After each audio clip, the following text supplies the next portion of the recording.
Good morning, dear students. How are you all? I am here fine and I hope you all are doing well. Today we will study about the fourth law of the exponent. Fourth law of exponent is x raised to the power m raised to the power n is equals to x raised to the power m into n. देखिए class, यहाँ पर power के ऊपर power है. Sometimes in the exponent chapter you will get the questions जहां पर power के ऊपर पावर होगी. तो there what you have to do, there you have to multiply both the powers. देखिए क्लास, एग्जांपल से समझते हैं. Your question is 2 raise to the power 3 and whole raise to the power 2. उस whole की power 2 है. So how you will write, आप पहले इस 2 को रिजॉल्व करने के लिए जो भी आपका इस ब्रैकेट के अंदर है उसको 2 टाइम्स लिखेंगे. Means 2 raise to the power 3 into 2 raise to the power 3. उसके बाद देखिए क्लास, अब आप 2 को 3 टाइम्स लिखेंगे और फिर दूसरे वाले में भी 3 टाइम्स लिखेंगे. तो टोटल आपका 2 कितने टाइम्स हो गया? 6 टाइम्स. तो इसको आप और क्या लिख सकते हैं? 6 का मतलब हुआ 2, 3 इंटू 2, 3 2 ज़ा 6. तो डायरेक्टली यहाँ पर आपका फॉर्मूला बन गया 2 raise to the power 3 raise to the power 2 में आपका क्वेश्चन क्या हो जाएगा? 2 raise to the power 3 into 2. यहाँ पर इन पावर्स को आपको क्या करना है क्लास? मल्टीप्लाई करना है. आई होप क्लास आप इस एग्जाम्पल की हेल्प से ये फॉर्मूला कैसे बना है इसको आप अच्छे से समझ गए होंगे. आप अपनी तरफ से 1-2 क्वेश्चन और भी इस तरीके से एक्सपेंड करके देख सकते हैं. आपको हर केस में यही फॉर्मूला जो है आएगा आपके पास. हम एक्सरसाइज करते हैं और आपको और अच्छे से समझ में आ जाएगा. सो योर क्वेश्चन इज, मैं आपको एक बार फिर से समझा देती हूँ, हालांकि हम उसको डायरेक्ट करेंगे. देखिए, अगर आपके पास फॉर्मूला नहीं होता तब आप किस तरीके से करते और यहां हम किस तरीके से करेंगे. 5 raise to the power 2 raise to the power 4. देखिए क्लास, अगर आपको फॉर्मूला नहीं पता है तो आप इस क्वेश्चन को किस तरीके से करते? 5 रेज टू दी पावर 2, क्योंकि पावर 4 है तो आप इसको 5 टाइम्स लिखते. पर देखिए आपका क्वेश्चन उसमें कितना लेंथी हो जाता. And then you expand this 5 into 5 into 5 into 5 into 5 into 5 into 5 into 5 and this will be 5 raise to the power 8. तो इस तरीके से आपके पास ये आंसर आता, जो कि 2 4 सा 8 ही है. लेकिन हम किस तरीके से करेंगे? डायरेक्ट करेंगे. किस तरीके से?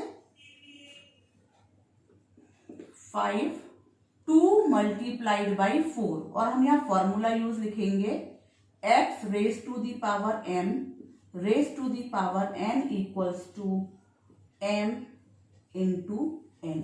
ये formula equals to 5 raise to the power 8. ये आपका यहाँ पर डायरेक्ट आंसर हो गया, बिकॉज आपका क्वेश्चन है चेंज इनटू सिंगल एक्सपोनेंट. आपको एक्सपोनेंट पे आंसर लीव करना है, वैल्यू फाइंड नहीं करनी है. देखिए क्वेश्चन नंबर 2 है इसी एक्सरसाइज का. 6 raise to the power 2 into 6 whole raise to the power 3.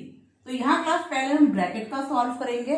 अब ब्रैकेट में देखिए यहाँ पर कोई पावर नहीं है तो इसकी पावर 1 हुई और बेस सेम है. तो यहाँ हम कौन सा फॉर्मूला यूज करेंगे? फर्स्ट लॉ यूज करेंगे, विच स्टेट्स जब बेस सेम होता है और नंबर्स मल्टीप्लाई में है तो पावर्स क्या हो जाती हैं? प्लस. यानी कि 2 + 1 and whole raise to the power 3. Bracket में हम फॉर्मूला लिखेंगे x की पावर m इंटू x की power n equals to x की पावर m प्लस n. तो this will be 6 raise to the power 3 whole की power 3. So this will be 3 into 3. यहाँ पे क्लास इसको प्लस नहीं करना है, ध्यान रखिएगा. 3 इंटू 3 यानी कि 6 रेज टू दी पावर 9. आपका इस क्वेश्चन का आंसर क्या हो जाएगा? 6 raise to the power 9.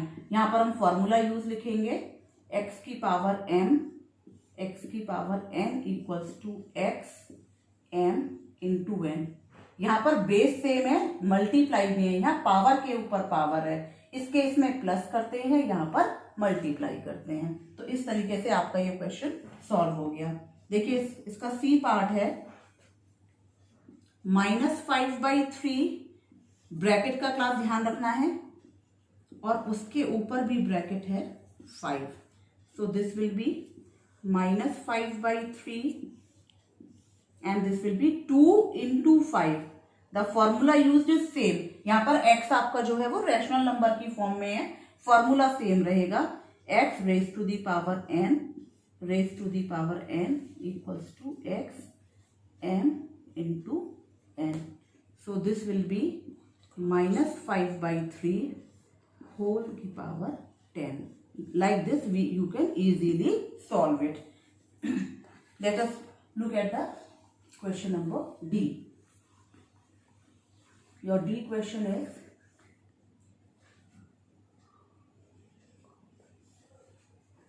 D question है आपका, देखिए class, this is 3 raised to the power 4 multiplied by 3 raised to the power 5 and whole raised to the power 3.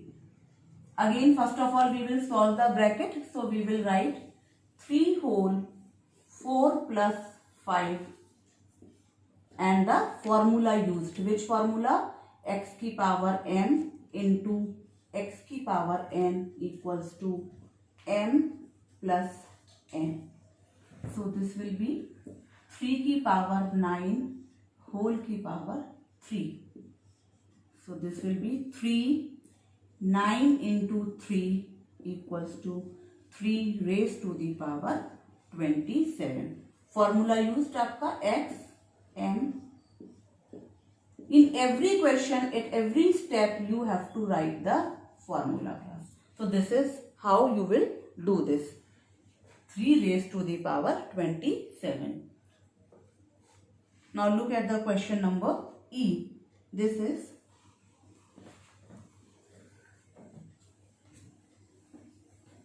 minus 2 by 5 whole की power 3 raised to the power 2. So this will be minus 2 by 5 3 into 2 equals to minus 2 by 5 whole की power 6.